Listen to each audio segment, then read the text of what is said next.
All right. Welcome, everyone. Welcome to the Cornelia and Stephanie Show. It's an honor and a pleasure to be with you.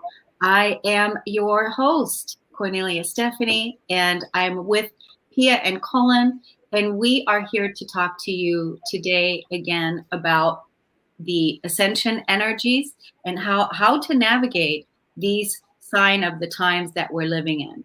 Very, very exciting sign of the times, and at the same time, it can be quite overwhelming because there's so many things that are happening, so many things that are going on, so many things that we want to do, and then how do we get to doing it all?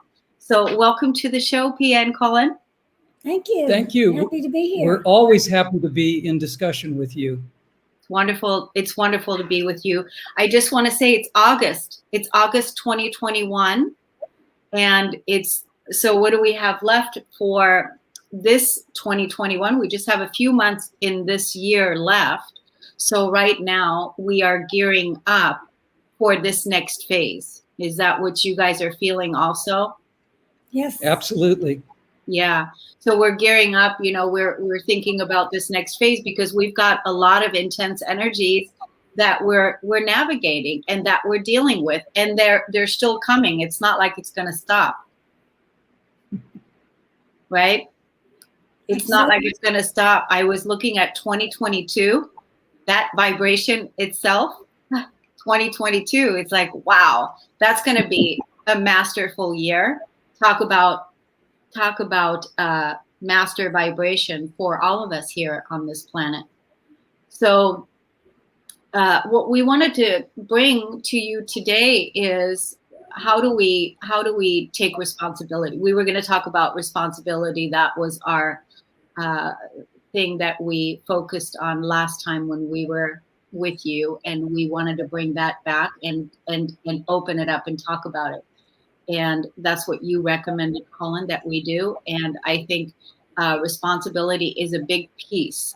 So would you like to begin with, defining what it means to be responsible for things in everything in life? Sure. It's a huge topic. Responsibility is something that humanity on the whole has simply kind of let go of. Many, many people don't take personal responsibility in their lives. They rely on other people, or more than people, they rely on governments or religion or institutions for taking care of themselves. And it's not possible to live a conscious life where you're making conscious choices and making decisions from the heart combined with the mind if you let someone else take the responsibility for you. So we have become, as a species, consciously lazy. We don't want to stop and think about the repercussions of what we want to do, what we do without thinking, what our thoughts are. We don't consciously take responsibility for 90% of what we're engaged with as a species. And did you have more to say, Pia? Go ahead. Well, that is precisely why we're in the situation we're in at this point, with the craziness and the absolute chaos in the world at this time, because so many people haven't thought out clearly what they should do about really big decisions. And what I'm referring to is the whole COVID-19 situation. And I know it's sort of an old topic by now. This has been going on for a year and a half already, but so many people have relied on what governments, health institutions, health ministries have said they should do, instead of taking their own responsibility to do the research, to look into what's really going on. And this is a hard thing to admit, but I think humanity has lost their vision or lost their compass about how to take care of themselves, because they mostly look to others. And that is other people, family members, partners, business associates. It doesn't matter what the category is, but basically letting governments particularly say, this is what you should do. And without thinking about, is that a good idea individually? Most people just go ahead and say, well, if the government says I should do this, it must be the right thing to do. They must be looking out for my well-being. There's another opposite polarity to that too that's extremely out of balance, and that is kind and loving people have been trained that they have to take care of everybody else first rather than taking care of themselves. That's the training that we all get. But the problem with that is when we do that, we take away others' responsibilities to make conscious choices for themselves. So we are engendering the same program by trying to take care of others rather than saying, why don't we talk that through? I'm support you in whatever decision you want to make, but this is your decision to make. We don't do that as a species, especially in the family units. The family units seem to think this is what we should do. I don't have to make the decision for my family. I have to tell them what to do. And so the family members get further ingrained into somebody else is going to take care of me. It's a really deep problem in our culture. Yeah, I feel like it, it comes down to that, when we know that where we're going on an evolutionary scale, what we've been working on, the ones that are awake and the ones that are conscious and the ones that have been practicing self-love and the ones that have been remembering who it is that they are, we're working on,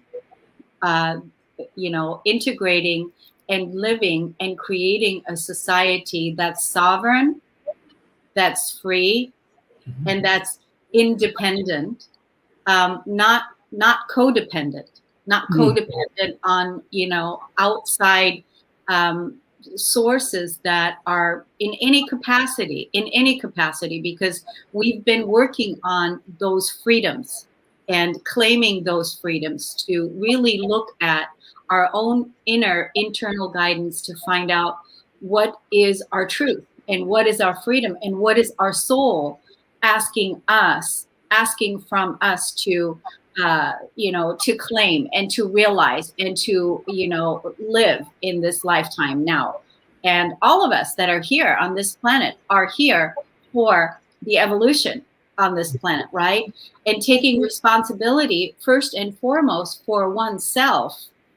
That's where we begin, because it begins with the self and really begins with that internal guidance and looking at who are you, where do you give your power away? What do you believe about certain things? What are your actions? How do you relate with people? How do you talk to people? How do you relate? What is it that you're thinking and saying and adding to the collective field out there? And do you take responsibility for your part in that? I think that's paramount. I think what you're saying is absolutely the crux of what is going on today, because we've given up our sovereignty. We've given up our personal power. We've given up all of the things that really make up who we are, as you said.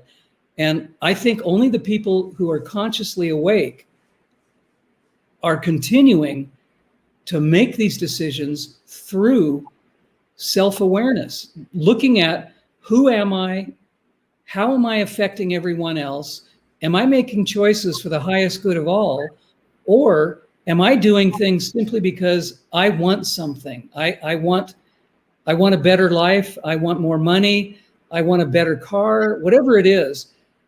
If we're only focused on that kind of lifestyle, we're not really working as a unified community. We're only working on an individual basis. And I think part of what we're going to talk about today is creating community and understanding how important community is. Because in certain countries, community has just fallen apart. Many Western countries, family is no longer the traditional meeting ground for society. People are too busy. Parents are too busy to spend time with their kids. Kids are too independent. They don't want to spend time with their parents. And as Pia and I travel around the world, we notice that in certain countries, family is still really important.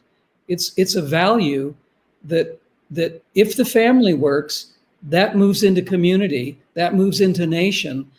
And I think a lot of the West has just lost that. And I think in order to regain sovereignty, in order to regain the values that really make us human, we have to recalibrate. We have to reintroduce what's important to us.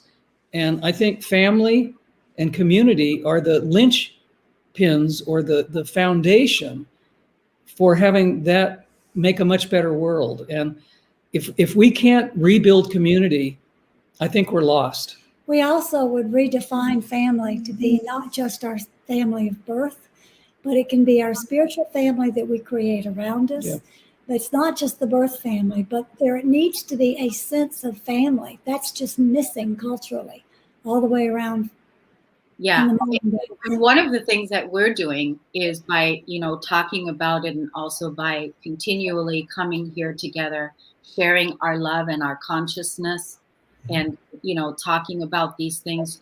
We are a spiritual family. I feel that we are a spiritual family, you and I, and our listeners and people that connect with us here. We are a spiritual family. And then we have our inner circle, the people that we relate with on a spiritual level, where we can connect with, like heart and like mind, and we're working together for a common goal. And that is, to do no harm to each other, and to build sustainable ways of living and being. And the old world that is clearly falling apart in so many areas, all that chaos that we see out there, the systems, the healthcare system, the school system, the government, all that corruption that has been infiltrated and lived out based on greed, and taken us further away from our own ecology and our own autonomy. Here we are now being invited to look at, how do we want to rebuild? How do we want to engage? And that's the responsibility of what you're talking about, Cullen and Pia. And this is what we're here now to, as conscious people, as creator beings, as creator gods that we are. It's our responsibility to take that to heart. And it's a big responsibility, but we're capable of it. We can absolutely create amazing things and overcome amazing things.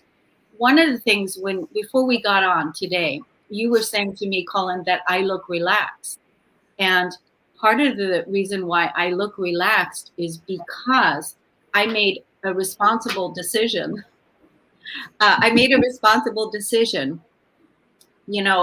Over the last few weeks, there was a lot of tragedy and trauma in my inner family, in my circle.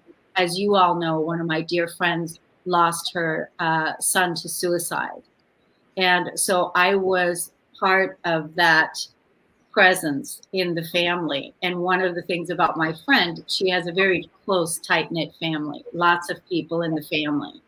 So my friend is aching. And so that was really hard also for me to be present in that. And at the same time, still do all of my work that I'm doing, my spiritual work, and then my media work and my group work that I'm doing. And I had a vacation scheduled to go and visit certain friends that I haven't seen since the pandemic, right? And after being in this experience for like that intense energy for like that week, and I was getting ready to go on vacation, I was feeling I just was feeling so overwhelmed. And one of my practices is that I regularly ask my inner self, what do you need right now? What is it that you need right now? And so when I asked myself that question, what is it that you need right now? When the answer came back, I need space and I need time to catch up with myself. And so from that place, I then made the decision to cancel my vacation and stay home and nurture and tend to all of the places that that were just energetic clusters sitting in my field that needed to be tended to. And I did not feel like going out and accumulating more experiences, more things, and carry that energy with me. So I decided to stay home for a staycation. And it was 10 days of nurturing. And that's the relaxation that you see on my face today. No facelifts, no, nothing like that. It's just pure peace. Yeah. That's a perfect example of personal responsibility. Taking care of Taking yourself, care of yourself first. And I'd like to extend the definition of what it means to be responsible into our thought processes, because it's not just the energy you're talking about that you had picked up and didn't want to take with you, but needed to clear. Also, the thoughts that we generate ourselves or that we pick up from others. I don't think we have been trained properly to take responsibility for our thoughts, because those thoughts also can bleed out onto someone else and cause harm or upliftment. Either way, they're permeable. We need to take personal responsibility not only for what we choose to do and how we do it, but also what we think, what we say, and why we say it. I mean, personal responsibility covers the entire gamut of human experience. Yeah, and I think that's where, so when you're listening to this, beloved audience, that's the place where you can start. And it's really simple. It doesn't have to be hard or complicated. You can choose right now, here today, that you're going to, eliminate the negative thoughts that come in, because our mind is so powerful. When we think one negative thought, that can very easily lead to the next and lead to the next and lead to the next. When we think a positive thought, that can very easily lead to another, lead to another, lead to another. But you have to be the director of the thoughts. You are the one. And everyone has that choice. That's what gives us free will. We can choose right now. And basically, here's how I do it. I'm like, talk to the hand. Talk to the hand. I'm only going for the optimal timeline. And that is pure thoughts, empowering thoughts, beautiful thoughts. And if I need that space, like I took in this past week to clear up my energy field, there were things in that field that I needed to clear out and release and let go of, things that I picked up over that last chaotic time. And, I even discovered that I had made some mistakes. And one of the, that's another thing, is that then we make mistakes. Even the people that are emotionally whole already, like myself, I'm a master at emotional healing. This is the work I've been doing for the last decade. So even people like myself make mistakes when we don't tend to that self-care and that inner practice. And then I made some mistakes that, looking back at, I would not have done that had I been tending to myself. And that's a big, important piece. I was with my media group this last Saturday, and I had made a mistake in the group where I had an expectation of the group, and when I was coming from a wounded part of myself. And I then talked to them about it, that because I had this expectation, because I had this wounded part of myself, it was an old thing. And I brought it into this group, and that's a mistake, because when we practice our own internal work and we know what we're up to, we're not going to bring this kind of energy to the group. So in that, I shared my vulnerability with the group. And then that served the whole so much. There were like 17 people in that group that were all like going, wow, thank you so much for being so open and so vulnerable. They didn't really see it as a mistake, but it's amazing when we can look at our own vulnerabilities and when we can own up to the things that we would have done differently. And that's another way to relate and another way to be responsible for our energy. Absolutely. That you're bringing up a really important topic. There's something I want to say that I've been wanting to say, but I want to talk about what you just said first. A really wise person told me years ago when I was a young man that we learn more from our mistakes than we do from our successes. And I listened to what he said and I thought, no, that can't be right. We must learn how to go forward from our successes. That's what propels us forward. And several years later, I thought about what he said to me, and I realized in things that had happened to me in my life, I do learn more from my mistakes than I do my successes. And the story you're telling is really important because you most likely did absolutely the right thing. It may not have worked out the way you thought it was going to work out, but it helped other people in a way that you might not have understood if you hadn't made that decision to do what you did. So I think our mistakes can be great teachers, and I think we can develop enormously in our evolution by simply doing what we do in any given experience. And we can look at it as a mistake, but it's probably a better teaching tool and a more powerful energy to move forward and to really know ourselves by being aware of those mistakes that maybe weren't really mistakes in the first place. You know,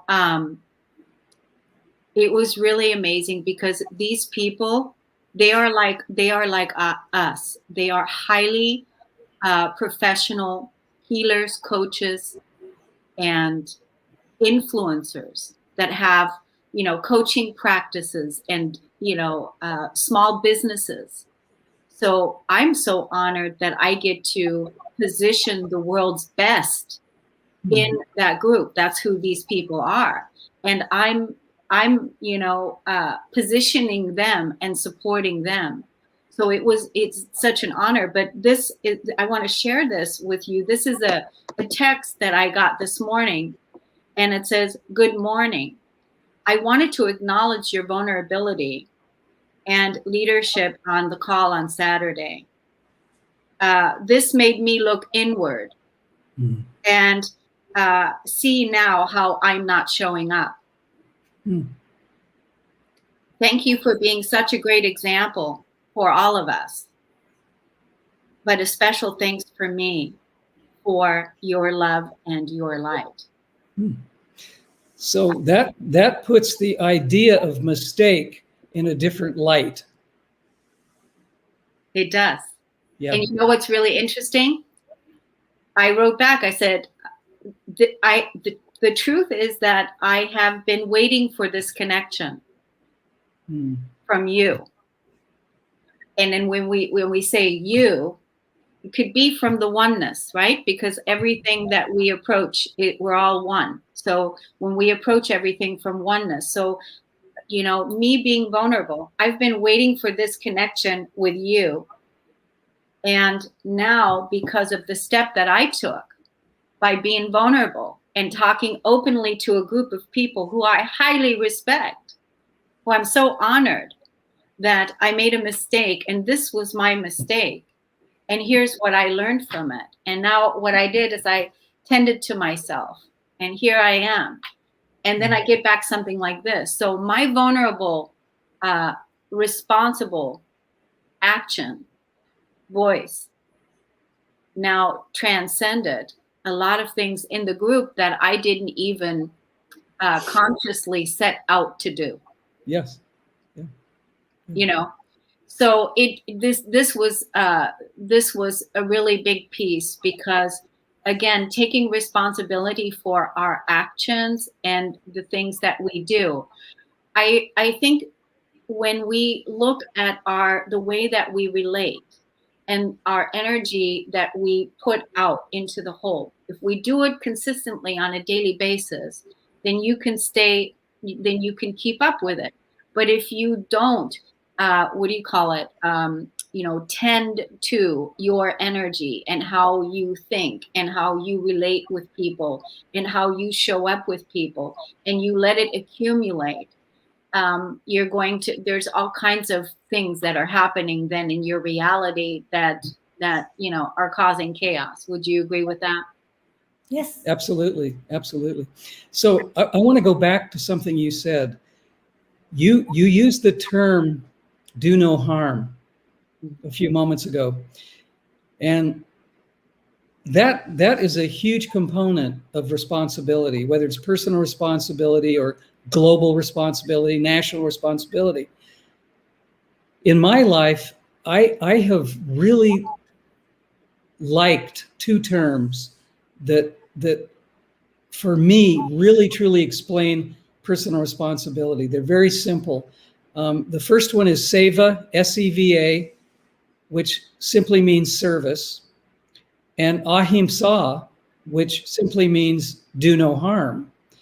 And if people would consciously use those two principles, just those two principles, service and do no harm, this world that we live in, as chaotic as it is, and the world that we're now creating as creators, if we live by just those two simple principles, be of service and do no harm, not only would it change this chaotic world we're currently living in, but it would be creating the world we're wanting, the world we want to see in our future. And I would like to add a third concept, so there'll be a trilogy of principles to live by. The do no harm is also exceedingly important to me. Cullen and I practice that in every way we possibly can. But the other thing that I think is really important is kindness. Just be kind. Be kind to yourself, be kind to others, be kind to everyone, because you never know what someone else is going through. Just being kind opens up all kinds of portals for connectivity, understanding, being able to say, how can I help? All kinds of things, just by being kind. So I think kindness is extremely important also. Yeah, I think that's a great addition. Living consciously means what Pete was talking about earlier about our thoughts. Most people don't realize that thoughts are powerful. Thoughts are made up of energy, just like anything else. And anything that's energetic is all about movement. And if we have a negative thought, if we have a thought that's not a positive thought, that's either simply being in a bad mood or projecting a thought that is not helpful, coming out of us, going out into the world and then out into the cosmos, being conscious of those thoughts. You both have talked about this today. Being conscious, simply understanding that those thoughts are powerful, can also change the way we help, the way we bring our energy out into the world in order to help, in order to enlighten, in order to simply add to the grace and flow of the energy that's coming towards us from the universe. And if people would just take a moment before they speak, just a moment, to feel into what is the effect of what I'm going to say going to have on others. It's a very, very simple practice. But if people caught themselves from saying something that is not really probably what they want from their heart, it's probably more from the mind or their emotional field. If they catch themselves from actually saying it, they think it first, but if they stop themselves from saying it, it's a game changer. It's a world changer. And that's that's part of personal responsibility. It also gets rid of judgment. Yeah.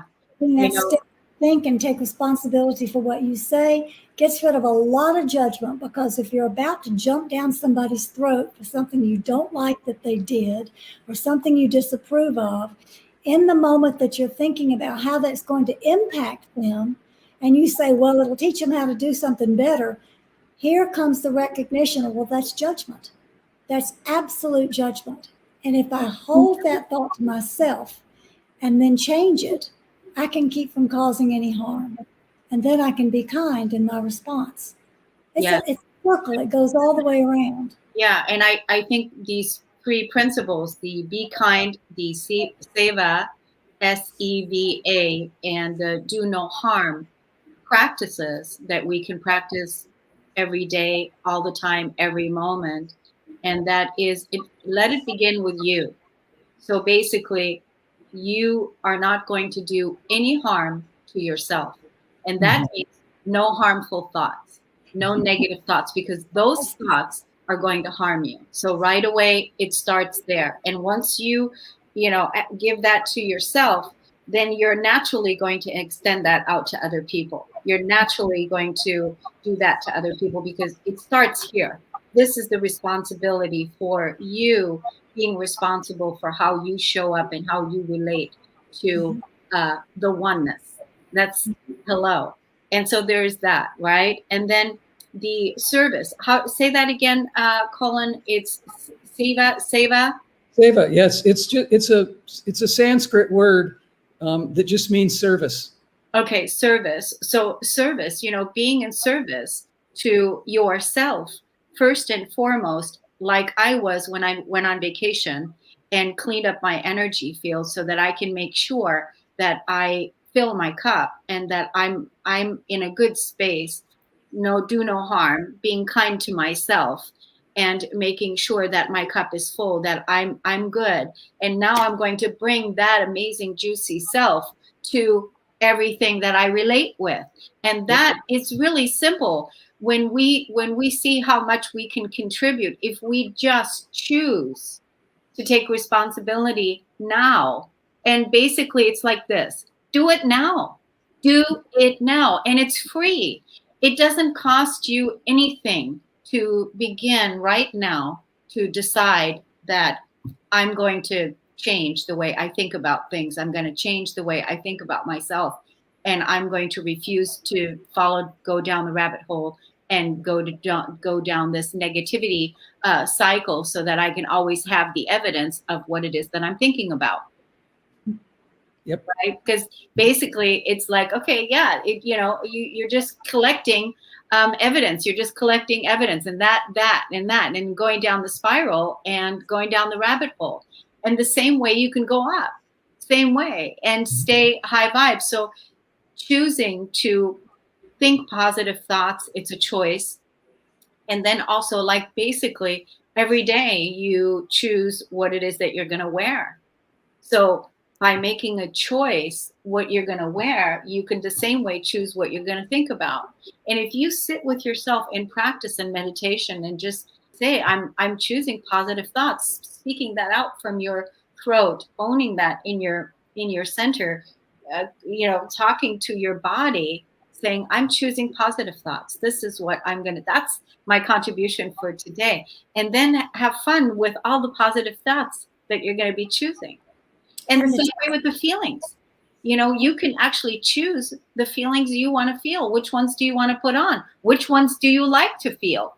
Because it's like, what feelings do you like? What feelings does your body like to feel? And the real test comes when you move out of that quiet, contemplative, meditative state, and all of a sudden something in the outer world or some person in the outer world triggers an emotional response within you.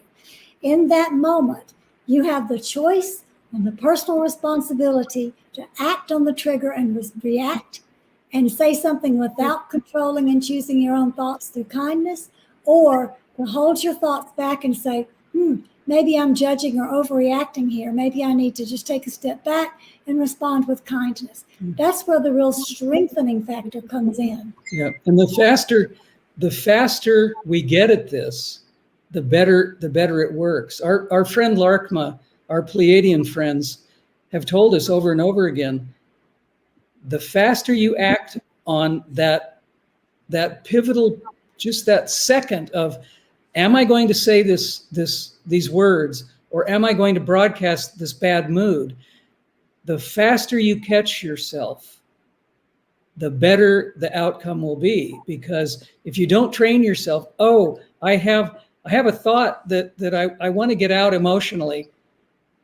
But if we think about it through the heart first and catch that maybe we don't want to share this, maybe we don't want to broadcast this, the faster we do it, the better the energy will be. And we have a friend who's told us once, when you have a thought, walk it around the block before you share it. I love that. And I thought that was really not only funny, but really instructive. That's really good. That's a really good metaphor. That's a strategy. Mm-hmm. It's a strategy. And I love strategy, because strategy, again, puts you in the power seat, puts you in the seat, the director. You get to sit and you get to strategize about how you're going to respond, Mm-hmm. instead of reacting, or instead of causing harm, or instead of, adding to the chaos. But because, again, when you take full responsibility, you know that everything that is unfolding is there to serve you and support you to evolve higher and to move into higher vibrational ways of living and being, because that's the sign of the times that we're living in. You came here for this, right? Mm-hmm. And to use the walk the thought around the block. I love that. That's a great strategy. Mm. Thank you. I think we are at a moment in our evolutionary journey where something really big is about to change. I don't know what it is. Yeah, I'm so glad you're saying that. Tell me more. Something big is about to change, and I don't know what form it's coming in, but I think it's going to give us the grandest opportunity to make a choice, to make the right choice, to choose from our hearts, to connect with one another, to take responsibility in how we do, because I think everything from the old paradigm and the old family, religious, educational, whatever structures that we're accustomed to are going to fall, or like a rug has been yanked out from under our feet. And in that moment, when that happens, we're going to have the grand choice. How do I want to respond with the new energies that are here? You want to say something to that, Cullen? Well, I think it's obvious to your audience and to the three of us that we cannot continue on this old paradigm schedule, or this old paradigm platform that's been going on for, I don't know how long, hundreds of years, thousands of years. I have some really crackpot theories that I have developed over the years, both from a professional point of view, in looking at humans through anthropology, paleontology, archaeology, and just my own personal experience. And I used to go to symposiums, and we would get together, all of these academics, and we would ask each other questions and make statements. And people would ask me, well, what do you really think about what's going on? And I started telling my colleagues, I don't think we've learned very much. I think we're doing the same damn thing we've been doing over and over and over again. And I think we need to clear the slate and make some fundamental changes about how we do everything that we do. So what came into my heart or my mind when you and Pia were talking about that is, I think a big change that Pia and I really believe is coming quite soon is that we're going to have to step away from all the old ideas, all the old paradigms, all of them, everything, and create what we really want. So, and I have, can you hold that? Yeah. I have an analogy. When I was in my university experience, it's unbelievable to me, 50 years ago, most of what I was taught in my field is absolutely untrue now, 50 years later. All of the things they were telling me about anthropological discoveries, archaeological discoveries, things that scientists at the moment were saying, this is the absolute truth. We're going to stick to this. Well, gosh, in 50 years, none of what I was taught is still factual or the truth. And I think that is how we're going to have to look at creating the new world. We're going to have to really let go of things. Go ahead, Pia. I forgot. We have to create something new. The whole idea of chaos is about change. Chaos brings change. And what we have to do collectively and personally is change what doesn't work. And most of what's going on today in this world doesn't work. Yeah, and and that's exactly the reason why we need to change it, because it hasn't been sustainable and it is harmful to the people. It's harmful to the people. And if we're going to live in the principle of do no harm, then we need structures and sustainability matches that are matching us in vibration of this is sustainable, because that's the new human. That's the new human. It's sustainable. It's stable. It is autonomous. It is sovereign. It is free. And those are the structures that we need to create. But we can't do it if we have, projections, emotional projections going on of victims that are not taking responsibility for their actions. And that's why we're talking about this. Yep. What I was going to say a minute ago is what we're talking about requires us to take responsibility to stop and feel what is it that's truly of value and protect that. Take responsibility to protect what is really of value. Is my job really of value? Well, it may be of service and it may provide a paycheck, but is that the most important thing? Or is my relationship with my human family and with nature and my planet the really important thing? What is really of value? Is my spiritual life and my evolution really of value? Or am I concerned that I lose 30 pounds that I've put on? And, we have to stop and really examine where have we placed our values and take personal responsibility to make wiser choices for building something new out of a totally different set of values. We've been living by an incorrect value structure of what Cullen calls bad training all of our lives. Yeah. It's just wrong. It doesn't feel right. Yeah, and I think that's an important point, is looking at what it is that you value, what's important to you, and trust that if you value that, then to live and act on those values is going to be soul enhancing. It's going to be, it's going to feel so good, even though even though people may not agree with you. Maybe your family doesn't agree with you. Maybe your, friends don't agree with you. But because you value it, you have to be the first person to demonstrate that value. And right? Excuse me. There's a wonderful author named Carol Ann Flinders who came up with a list of values that are harming our society and values that we need to choose about 20 years ago. And she put together side by side things like competition versus cooperation, nurturance versus assertion.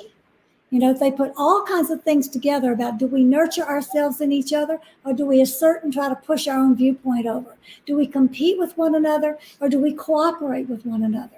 That list that Carol Ann Flinders put out in her work, and I reproduced in my book, Sacred Retreat, to share it with the world, giving her credit, is a set of values that we can start to work from to help us come back to what is it that's really important. And what sorry, Colin, Pierre, where's that value list now? Right now, that value list is produced in my book, Sacred Retreat.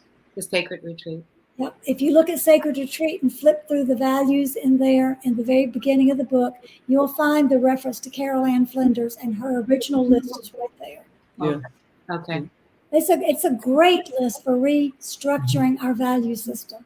Where have we gone wrong? What do we need to do now to start something that's better? Good. Yeah, good. It's always nice to have a resource to give, reference to. What were you going to say, Colin? Well, I've semi forgotten it, but I have part of it still. You said something. You always say things in these discussions that trigger really good thoughts, really good introductions to something we can talk about. And you just said something a moment ago, and I can't paraphrase what you said, but what it brought up in me was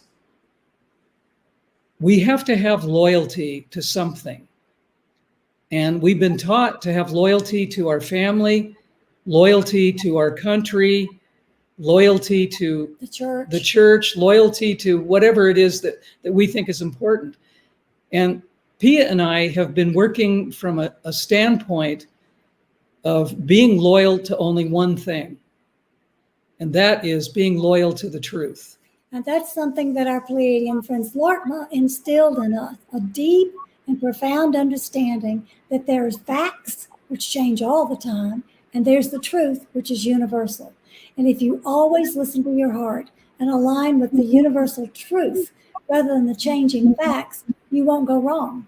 It's such a simple, it's another principle that if more and more people lived by this, being loyal only to the truth, because we've been told from childhood, you've got to be loyal to this or loyal to that, or you have to give allegiance to this. Go ahead. I was going to say, why don't we take an oath right now? Like right away, it's like, I vow to be a devotee of the truth and only the truth. And that I'm only guided by that. That's my loyalty. That's where I'm, living in that consciousness that I'm always guided by the truth, because that's where my loyalty lies. So right away, by making that statement, by speaking it out, you are informing the Akashic records. You're speaking it into the collective vibration. You're owning the words and the vibrations of what you're sending out. And you're informing your DNA of, oh, yeah, we're aligning with the truth. Okay. And then all the cells, the 50 trillion cells in your body, are now aligning to what you just commanded in your very nice, loyal way. Kornelia, there's a missing step, though. The missing step is that until people understand the difference between facts and beliefs and the truth, they're going to say, well, this is what I believe, and it's true because I believe it. So the missing step is you have to detach from your belief system. You have to become objective. You have to listen to your heart. You have to be willing to surrender beliefs that you've lived by all of your life. And then you can pledge to be loyal to the truth. Yeah, that's so true. I'll just throw one quick one out there, and then I have a couple of other things that I want us to close with, because we have about 10 minutes left. But there's definitely, it's amazing how fast the time goes by when we're talking all things consciousness. I just love that energy. It's a wonderful party, isn't it? It's a wonderful party of nourishment, of enlightenment. It's enlightenment. That's what feels so good to the body, feels so good to the heart, is when you were talking about the truth. So one of the things last year that I found out, that at first I thought that this organization was the truth, the Black Lives Matter organization. And I thought at first, I thought, oh, well, they're doing good things, right? That's a belief system, right? That you believe. And then little while later, like a couple months into it, I started looking at, and I started seeing the hijacked situation played out that has that label. And that's when I had to, remove myself from that. And that's like, nope, I'm not with this organization. I don't believe in that, even though I believe in all lives matter. And even though I know that the African-American Black life race has suffered a lot on this planet and all of those things. And I'm totally in support of that, but not that organization. And that's what I mean by standing up for your beliefs and finding out the truth, because I had to look at that and I had to retract and take my step. That's a really good point. Cullen and I are a little bit older than you are. And having lived through the 60s and being very avid supporters of equality between races, genders, everything, the minute that slogan came out, it hit me like a sledgehammer in the heart. What do you mean Black Lives Matter? All lives matter. Yeah. It was like a screaming of separation. To separate once again that Black Lives Matter is to say that the others don't. Yeah. And that's just a flip of what we fought against in the 60s. Yeah, it was it was a sledgehammer that went right into the heart, like, this is wrong. it was an absolute attempt at creating more separation. Yeah, and I want to say again, that's, that whole regime of that spiritual warfare that has been going on here for a long time. And now the reason why we all came, the conscious ones, the star seeds, the aware ones, to come here to awaken and to take the planet back.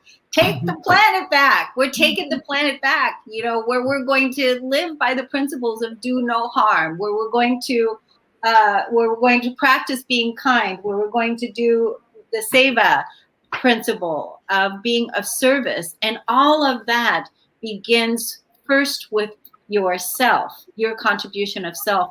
Are you thinking harmful thoughts? What is your energy contribution? Are you being kind to yourself? And are you being in service, not to yourself in control over others, but in service to yourself by tending to your needs and what it is that you need, and looking at what your truth is. What is the truth? What is the truth here? And what are you loyal to, right? Yeah. So a couple things. I wanted to first just offer this technique right now that I'm using in my life, and with everything that's going on, there's so many things to do. We talked about it before we came on today, especially those of us that have, like lots to do. We want to get on with building. So there's a lot to do. So the technique is prioritize. It's just very simple. It's like really prioritize what needs to be done today, and that's it. And just do that. Whatever needs to be done today, do that. And still hold the vision. You have a lot to do. There's a lot of work. We know we have, all these things, but prioritize with what needs to happen today and relax into that. There you go. You got sticky notes. Prioritize sticky notes. This is what we do all over our calendar. That's my strategy. That's my strategy. It's just prioritize. It's like, I know I have like a mountain of things that need to be done. And then there's all the new downloads and everything that are coming in, and there's all the things, and it's like, wow. Okay, well, what can I do today? And prioritize that, and, get those fires that are burning, get those out, or at least, not all the way out, keep them going, but the raging fires, do the things that need to be done, in priority, and take good care of yourself. I think that right there, to keep yourself in balance and feeling good, and so that you can, because here's the thing, when we get tired, it lowers our immune system. Mm-hmm. It causes stress in the body, and you're just susceptible to making more mistakes and things like that.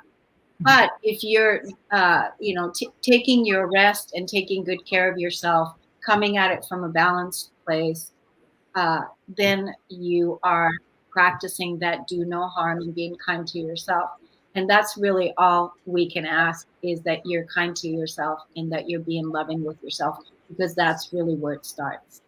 One of the things about prioritizing that we find helpful these days, because we recognize that situations and requirements are changing moment by moment, unpredictably. And one reason we use the sticky notes is we can put the priorities on the sticky notes, make a list of what needs to be done. And if we have 4 or 6 things on our list and something comes up that needs urgent attention or that changes, or if we don't feel well and we need a rest, those things become priorities, and we can move the sticky note to the next day and not feel bad about it at all. Oh, that's a great idea. I'm gonna take that strategy. Yeah. I just love this show. I love this show. All the tools that we have available to do what it is that we need to do, and so that we can do it now. Because that's my other piece. Do it now. Stop putting it off what needs to be done. You know what needs to be done. You absolutely know what needs to be done. And don't think, oh, I'll do that tomorrow. Not from that place of sabotage. Do what needs to be done today to take care of yourself. Do what needs to be done that is in your truth according to your values. The things that are getting you in the right direction of really taking care of your physical health and your vibration, tending to your vibration. Do it now. Don't put it off. That's what I mean by that. Mhm. So I don't even know if we have enough time, Cullen, to talk about this next thing, but we can start and then maybe we can bring it back again next time. It was a few years ago when we were together and I had you on the show, and I was asking you about the group energy from Larkma, and you told me that that they how they operate as a group. Mhm. So the reason why I find that really interesting in today's evolution moving forward, because a lot of us are working in groups. We're working in groups, and harmonizing together in groups, I think, is really a key piece in moving forward also, when we come together and we can harmonize in a group. So speak to us a little bit about the consciousness of the group of 6 to 1, 1 to 6, or however that, you had told me this before, but I Mhm. want to hear it again. Sure. When Larkma introduced themselves to us, when they came to us so long ago, we began asking them questions. We first said, "Who are you?" When we actually began communicating consciously with them, and they said, "You can't pronounce our name. We can't give you a name because we don't use a verbal language like humans do, as you do on Earth. We communicate in musical tones and mathematical tones directly from heart to heart."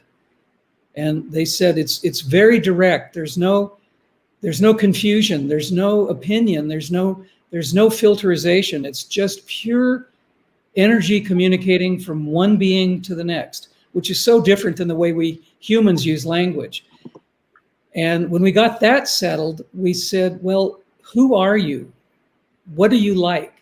And they said, "We are 1 of 6 and 6 of 1." And we said, "What does that mean?"